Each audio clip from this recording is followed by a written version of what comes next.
क्या ड्रामा कभी मैं और कभी तुम की स्टोरी गलत सिमत में चल पड़ी है। मतलब एक माँ अपने बेटे के लिए ऐसा कैसे कर सकती है, ये जानते हुए भी कि एक बेटा मेरा सही बात कर रहा है, उसका मौका भी ठीक है, लेकिन फिर भी वो उसकी साइड नहीं ले रही, वो अपने दूसरे बेटे की साइड ले रही है, ये सोचकर कि इसके पास पैसा ज्यादा है, इसकी बीवी के पास पैसा ज्यादा है। एक माँ अपने बेटे के लिए दोहरा म्यार कैसे रख सकती है। चलो मान लिया उसके पास पैसा ज्यादा है, तुम मजबूर हो, लेकिन अपने बेटे के पास जाके उसको समझा तो सकती हो मुस्तफा को कि देखो बेटा, मैं जानती हूँ तुम ठीक हो, मुझे पता है ना तुम्हारी बीवी में कोई नक्स है ना तुम में, लेकिन मैं क्या करूँ, मैं मजबूर हूँ अदील के हाथों, तो इसलिए उसकी साइड ले रही हूँ, लेकिन तुम बुरा मत मानो। लेकिन नहीं, ऐसा भी नहीं कर रही, तो अपने बेटे अदील को ही कह दो कि आप लोगों ने गलत किया, उनके साथ ज्यादती आपकी बीवी की थी, उसने इंसल्ट की है शजीना के फैमिली की, उसके घर वालों की। लेकिन चलो अगर तुम वहां भी नहीं बोल सकी तो आप कम अज कम अपने शौहर के सामने तो सच बोल दें। जब वो पूछ रहा था कि मुझे बताओ जो कुछ हुआ उनमें सच्चा कौन था झूठा कौन था, तो आप फिर भी वही कह रही हैं कि मुस्तफा गलत था, उसकी बीवी ने ये सब कुछ किया। इस तरह से एक माँ का चेहरा आप लोग क्यों दिखा रहे हो भाई। हम सब जानते हैं कि मुस्तफा की माँ को सब कुछ पता है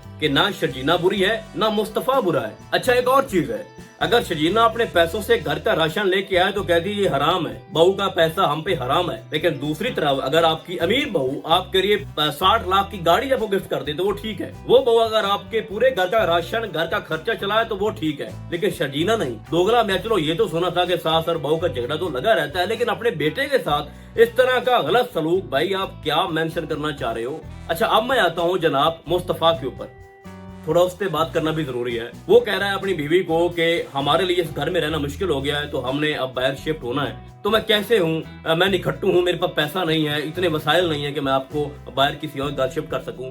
तो मुस्तफा भाई बात यह है कि जो तुम सैलरी लेते हो ना जोसेफ से, वो 75K से 80K तक है और आपकी बीवी भी कमा रही है 50+ के, ठीक है। तो आप 1,20,25,000 में क्यों नहीं रह सकते। सिर्फ 2 लोग हो आप, 20-25 में तो घर आराम से मिल जाता है, 30-35 में फर्निश घर अच्छा मिल जाता है। तो यहाँ पे आप ये क्यों शो कर रहे हो बार बार कि मैं किसी काम कर रही हूँ, मेरे पास पैसा नहीं है। भाई क्या खाना क्या है आप लोगों ने, आप दोनों ने आखिर इतने ज्यादा खर्चे करने कहाँ हैं। एक ऐसी बीवी जो आपको सपोर्ट कर रही है, सपोर्टिव बीवी हो, समझदार हो, फजूल खर्ची नहीं करती, खुद कमा रही है, तुम भी कमा रहे हो, तो ऐसी भी क्या मजबूरी है कि आप कह रहे हो कि भाई हमारे पास इतने वसाइल नहीं है, इतना पैसा नहीं है कि मैं आपको घर से बाहर किसी और जगह शिफ्ट करके वहां रह सके। एक फॉल्ट मुझे ये मुस्तफा का लगा है, इसके अलावा कोई फॉल्ट नहीं है। अब ये मुस्तफा का फॉल्ट समझूं या राइटर की स्क्रिप्ट का।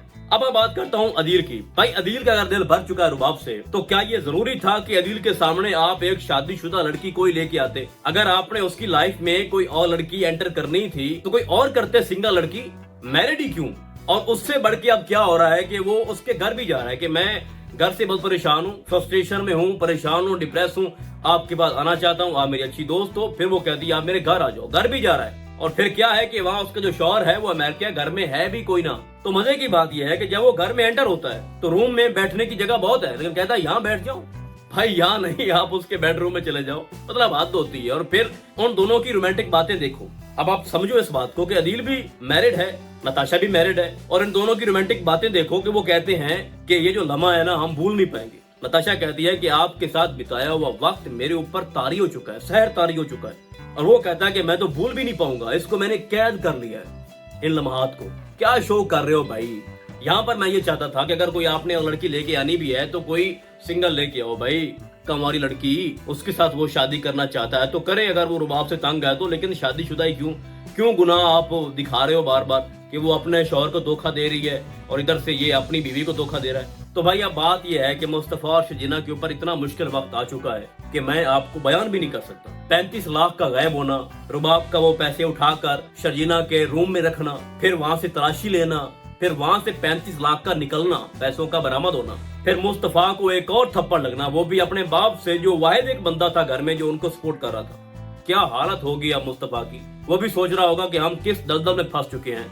लेकिन यहाँ पे एक और चीज मैं ऐड कर देता हूँ, वालिदैन को पता होता है अपनी औलाद का कि क्या ये फलां काम कर सकता है कि नहीं कर सकता। मतलब आप उसको जब वो बच्चा था तो आप उसकी तरबियत कर रहे हो, तो पता होता है जवान होने तक कि मेरा बेटा जितना भी निखट्टू है, जितना भी वो काम चोर है, लेकिन एक काम जो है वो नहीं करेगा, चोरी। तो क्या लगता है आपको कि आपने जैसे ही देखा कि उसके रूम में पैसे हैं तो बगैर सोचे समझे आपने अपने बेटे को थप्पड़ मार दिया, जवान बेटे को। सोचा भी नहीं है कि कोई साजिश हो सकती है इसके पीछे। नहीं भाई मैंने तो मारना है, मैं एक अकेला इसके साथ खड़ा था, अब मैं क्यों खड़ा रहूं जब सारे इसका साथ छोड़ गए हैं। تو ایسا نہیں ہوتا. بندے کا پتا ہوتا ہے کہ بھائی یہ کام یہ نہیں کر سکتا, اس کے پیچھے کوئی اور ایشو ہو سکتا ہے, کوئی سازش ہو سکتی ہے. لیکن نہیں, اس کو تھپڑ اس کی قسمت میں لکھا تھا بھائی, تو باپ سے بھی کھا لیا. اب کیا ہوگا کہ وہ گھر چھوڑ دیں گے, پھر مشکل سے وہ گھر باہر رہیں گے, اور پھر یہ سٹوری آگے چلتی رہے گی. پھر آہستہ آہستہ رباب کو عدیل کی اصلیت کا پتہ چل جائے گا, پھر وہ ان دونوں کے درمیان ڈسپیوٹس ہو جائیں گے, شدید حد تک یہ مسئلہ بن جائے گا, اور یہ جو عدیل ہے یہ کہیں کا نہیں رہے گا, نہ نتاشا کا نہ رباب کا. پیسہ بھی اس سے ختم ہو جائے گا, گاڑی بھی وہ چھین لے گی, اور وہ اوپر سے رباب کی کمپنی میں کرپشن بھی کر رہا ہے, وہ پکڑا بھی جائے گا. ابھی بہت کچھ ہوگا عدیل کے ساتھ, یہ تو ابھی شروعات ہے. اور جو مصطفیٰ کے ساتھ ہو رہا ہے, وہ بس گھر سے باہر نکل جائیں گے نا, کسی اور جگہ رہنا شروع کر دیں گے, تو ان کی لائف سکون میں آ جائے گی. اور ایک نہ ایک دن اس کے پیرنٹس کو بھی احساس ہو جائے گا کہ ان کے ساتھ غلط ہوا, اور وہ سوچیں گے کہ مصطفیٰ اور شجینہ ایسا نہیں کر سکتے. اور ایک نہ ایک دن وہ چیز سامنے آنی ہے کہ وہ ساری جو سازش تھی وہ پیسوں والی, وہ رباب نے خود کریٹ کی تھی. تو رباب کا چہرہ بھی سامنے آئے گا. تو فی الحال آج کی ویڈیو میں بس اتنا ہی. ہم آپ کو بہت جلد ملنے والے ہیں کسی اور ڈرامے کے نئے ریویو میں. تب تک کے لیے اللہ حافظ.